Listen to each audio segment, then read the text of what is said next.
رشید احمد صدیقی صاحب سے ملاقات کے لیے گیا تو جواب ملا مصروف ہے، ملاقات ممکن نہیں ہے۔ اچھا، انہوں نے ایک رکا لکھ دیا ملاقات، اس میں لکھا کہ ملاقات کا کوئی اور مقصد نہ تھا، آپ سے ملنا ایک سعادت ہے اور وہ سعادت حاصل کرنے حاضر ہوا تھا۔ بہرحال جا رہا ہوں۔ ابھی یہ دروازے تک پہنچے تھے کہ آدمی بھاگتا ہوا آیا، کہنے لگا کہ آپ کو بلایا جا رہا ہے۔ صحیح بات۔ رشید صدیقی صاحب نے ملاقات کی، انہوں نے اپنا کلام سنایا، انہوں نے مطالعے کے سلسلے میں دریافت کیا تو مجہول نے کہا بھائی میرا تو کوئی مطالعہ کچھ بھی نہیں، بس درس نظامیہ عربی فارسی اور کچھ شعراء کا کلام جو درس کے طور پر پڑھایا جاتا ہے وہی پڑھا ہے۔ انہوں نے کہا کہ مطالعہ تو بہت ضروری ہے۔ انہوں نے کہا سلطان پور میں تو مطالعے کی کوئی شکل ہے ہی نہیں۔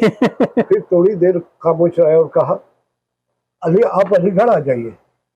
اچھا، مجرو نے کہا صاحب میں غریب آدمی ہوں، علی گڑھ کس طرح ہوں، میں تو میٹرک پاس بھی نہیں ہوں، کہاں کماؤں، کیسے رہوں گا۔ انہوں نے شفقت آمیز لہجے میں کہا آپ میرے یہاں آ جائیے۔